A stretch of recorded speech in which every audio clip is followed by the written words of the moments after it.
बिस्मिल्लाहिर्रहमानिर्रहीम। अस्सलाम वालेकुम दोस्तों, कैसे हैं आप? मैं उम्मीद करता हूं जी आप ठीक होंगे। ये आप दोस्तों के कुछ बहुत अहम किस्म के सवालात आए हुए थे, तो उसकी मैं कोशिश करूंगा कि ये मैं आपको उसकी जो बेसिक इन्फॉर्मेशन है वो मैं आपको दे सकूं। लेकिन जहन में रखिएगा, मैं यहाँ पे आपको लीगल एडवाइस जो है वो नहीं दे रहा हूँ। लीगल एडवाइस के लिए अगर आप चाहें तो आप हमारे ऑफिस से रब्ता कर सकते हैं और कंसल्टेशन बुक कर सकते हैं।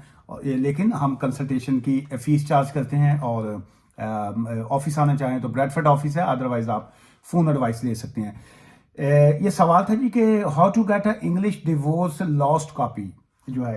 ये किसी मैडम का सवाल था। उन्होंने कहा जी कि बहुत साल पहले गालबन जो डिवोर्स उनकी हो चुकी हुई है, लेकिन उनके पास जो है वो इंग्लिश डिवोर्स की जो है वो कॉपी नहीं है। सो जो आज की ये वाला जो व्लॉग है, जो वीडियो है, वो इसी के बारे में है।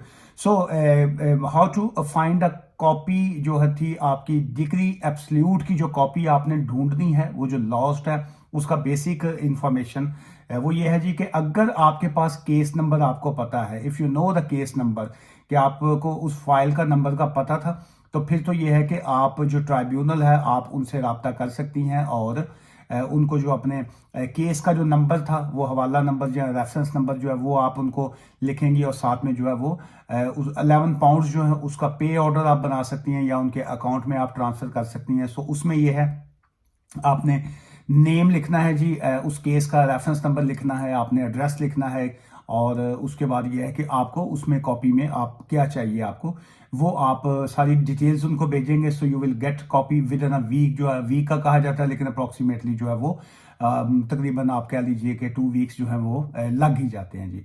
अच्छा, इसमें यह है कि जो आपने ये 11 पाउंड का जो पे ऑर्डर बनाती हैं, आप उसका चेक भी लिख सकती हैं, या पोस्टल ऑर्डर जो है payable to HM courts and tribunal service के नाम का जो है वो आप जो है वो बना के चेक जो है वो उनको सेंड कर सकती हैं। अच्छा, इसके अलावा जो है आप चाहें तो वो अपने क्रेडिट कार्ड या डेबिट कार्ड से भी पेमेंट कर सकते हैं।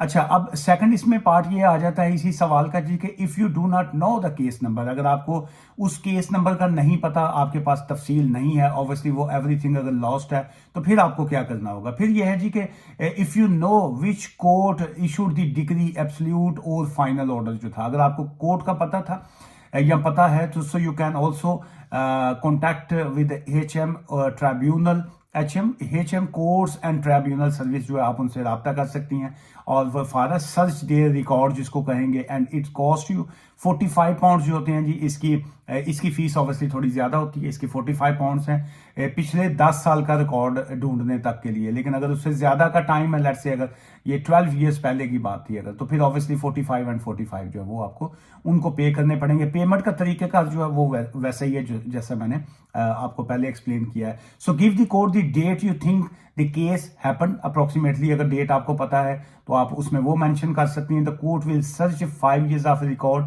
Either side of that date. जो भी आप उनको डेट्स लिखेंगी, लेट्स से अगर आप उनको लिखती हैं जी के 2017 दिसंबर 2017 है, तो फिर उसके आसपास की जो रिकॉर्ड होगा, ऑब्वियसली आपने उनको अपना नेम दिया है, डेट ऑफ बर्थ दी है, पार्टीज दोनों के नाम दिए हैं, एड्रेसेस दिए हैं। सो ये कोर्ट की फिर ड्यूटी बन जाती है कि वो आपका रिकॉर्ड जो है उसको सर्च करें। So if you can not give them a date, the court will search the last 10 years of record जो है वो आ जाता है जी। आप ऑब्वियसली कोर्ट से खुद भी रब्ता कर सकती हैं या किसी वकील के थ्रू भी रब्ता कर सकते हैं।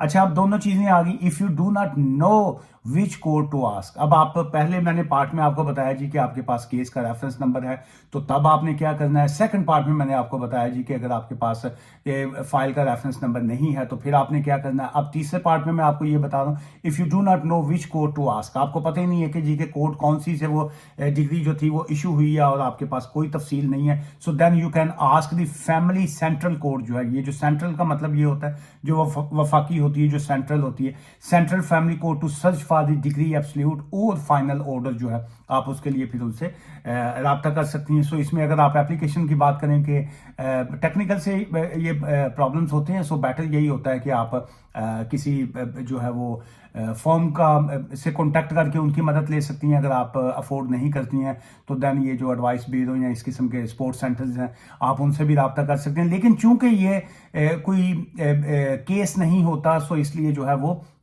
इसमें इतनी कॉस्ट इन्वॉल्व नहीं होती, आप प्राइवेट सर्विस भी इसमें ले सकती हैं। सो अगर आप खुद से करना चाह रही हैं, तो उसमें फॉर्म जो आपको फिल करना है, फॉर्म D440 जो है जी, 440 जिसको कहेंगे, फॉर्म D440 जो है वो आप फिल करेंगे और इसको जो है वो सारी इसमें तफसील आप लिखेंगी, अपना नाम, दूसरी पार्टी का नाम, जिस वक्त आपने डिवोर्स हुई थी उस वक्त क्या आपका रिलेशनशिप, किस तरीके से, जो सारी इंफॉर्मेशन थी वो, फिर जो जो एड्रेसेस आपने यूज़ किए थे उसकी सारी इंफॉर्मेशन, और इस यहाँ पे जो है जो कॉस्ट उसकी इन्वॉल्व होगी, it's cost £65 for each 10 years record जो है वो आप ने उनको देना होता है। और जैसे पेमेंट का मैंने पहले स्टार्टिंग में किया कि आप उसको मुख्तलिफ तरीकों से जो है उनकी पेमेंट जो है वो कर सकती हैं, पोस्टल ऑर्डर भी बना सकती हैं या थ्रू कार्ड या जैसे भी आपने पे करनी है जी। ये थी जी मैडम आपके सवाल का जवाब, जो आप लॉस्ट अपना जो डिग्री एब्सोल्यूट या फाइनल डिग्री जो था उसको ढूंढने के लिए आपने पूछा था। दुआ में याद रखिएगा जी। Take care, bye for now.